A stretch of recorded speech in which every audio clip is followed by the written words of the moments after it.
গ্রামের প্রত্যেকটা পরিবার, প্রত্যেকটা বংশের মধ্যে জমি জমা নিয়ে সমস্যা রয়েছে।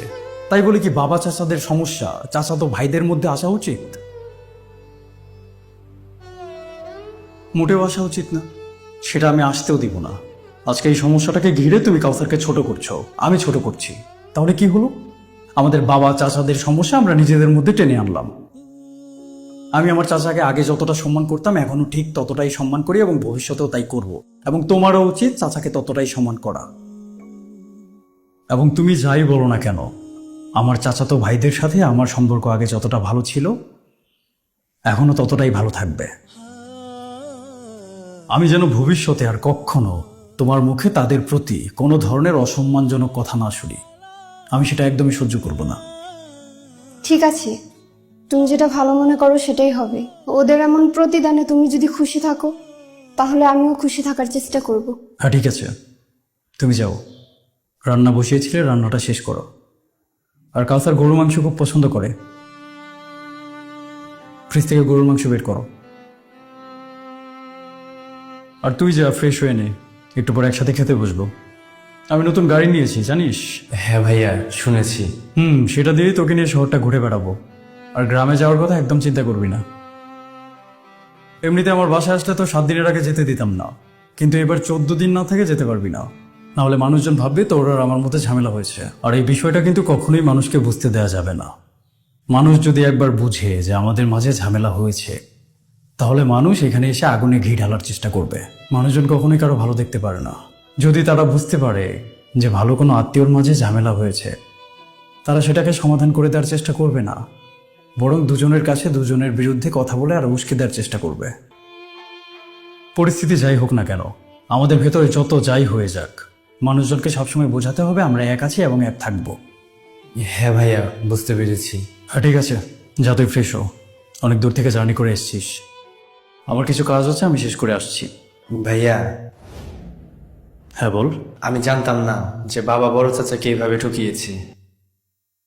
আমি যখন এই বিষয়ে জানতে পারি তখন বাবাকে একটা প্রশ্ন করেছিলাম, বাবা তুমি চাচার সাথে কেন এমনটা করলে?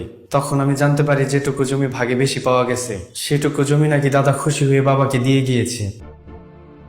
কারণ শেষ বয়সে বাবাই দাদাকে দেখাশোনা করেছেন, চাচা তখন দাদার পাশে ছিলেন না। তখন আমি বাবাকে বললাম, আমিও তো পড়াশোনা করছি, একসময় ভালো চাকরি হলে আমিও তো শহরে চলে যাব। তখন যদি আমি চাকরির জন্য তোমার কাছে খুব বেশি না আসতে পারি, তুমি কি আমার উপরে অনেক নারাজ হবে? তুমি কি তোমার সম্পত্তি থেকে আমাকে বঞ্চিত করবে? বাবা তুমি আমাকে পড়াশোনা করাচ্ছ যেন আমার ভালো একটা ফিউচার হয়। দাদা চাচাকে তার ভালো ফিউচারের জন্য পড়াশোনা করিয়েছেন। জীবন যুদ্ধ এমন একটা জায়গা যেখানে নেমে গেলে আর ফিরে আসা যায় না। চাচা হয়তো সেই জীবন যুদ্ধের মধ্যে পড়ে গিয়েছিলেন। শেষে শুধু বাবাকে একটা কথাই বললাম, বাবা তুমি তো নিজের ইচ্ছায় পড়াশোনা করনি, যদি করতে তাহলে তুমিও চাচার মতো দাদা থেকে অনেক দূরে সরে যেতে। বাবার মুখে তখন কোনো কথা ছিল না।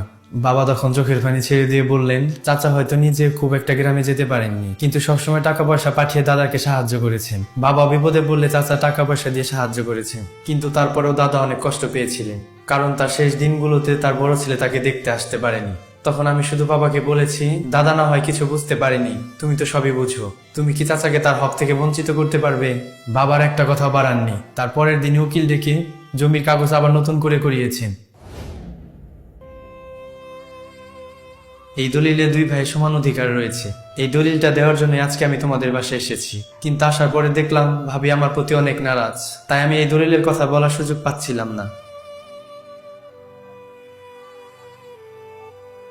কিন্তু তোর চাচাকে এসব বলে এত কিছু করার প্রয়োজন ছিল না। তুই যদি এসব নাও করতি, তবুও কোনোদিন তোর আর আমার মধ্যে কোনো ঝামেলা হতো না। সেটা আমি জানি, তুমি যে কেমন মানুষ সেটা আমি ছোটবেলা থেকেই জানি। বিশেষ করে আমি তোমার জন্য বাবার সাথে এরকম করে কথা বলেছি, আর আমি আজকে আসার পরে তোমার যে ব্যবহার পেলাম খুব গর্ব হচ্ছে। তোমার মতো ভাইকে জমির ভাগ ফিরিয়ে দিতে পারলাম। হ্যাঁ হ্যাঁ ঠিক আছে, আর বাটনামি করতে হবে না। যা ফ্রেশ হ। ভাইয়া, এই দলিলটা নাও। হ্যাঁ, এত পাকনামি করে দলিল নিয়ে এসছিস, নিজের বাবার সাথে লড়াই করে। দে, তোর ভাবির কাছে দে। ভাবি, এই যে নাও দলিলটা।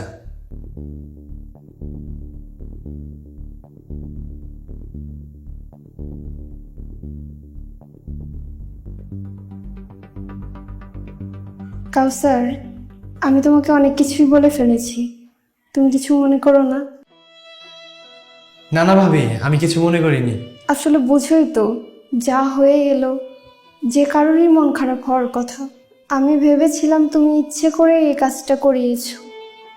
তুমি মনে কোনো কষ্ট নিও না, বড় বোন হিসাবে তুমি আমাকে মাফ করে দিও। কি যে বলেন আপনি, এসব বলে আমাকে লজ্জা দিয়েন না। হয়েছে হয়েছে, তোমাদের বাংলা সিনেমার ক্লাইম্যাক্স যদি শেষ হয়ে থাকে, আপাতত এই সভা এখানে শেষ করি। তুই ফ্রেশ হয়ে নে, আর তোমার যদি ওর জন্য এতই খারাপ লেগে থাকে তাহলে জমি একটা রান্না করো, ফিওর মনটা ভালো হয়ে যাবে। হ্যাঁ, আমি এক্ষুনি রান্না বসিয়ে দিচ্ছি, তোমরা দুজনে ফ্রেশ হয়ে নাও।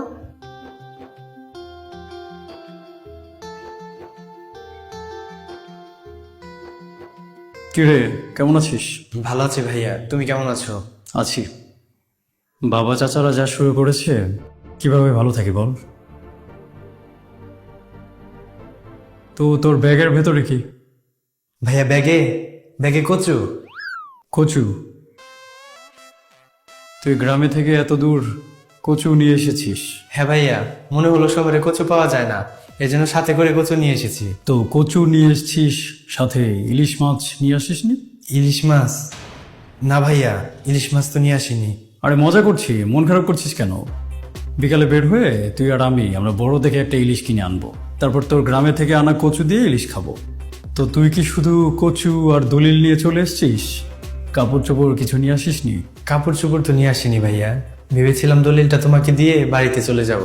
মাঝে মাঝে তুই ভালোই থাপ্পড় খাওয়ার মতো কাজকর্ম করিস, তোকে থাপড়াতে বেশ ভালোই লাগে। কাপড় চোপড় ছাড়া আমার বাসায় চলে এসেছিস।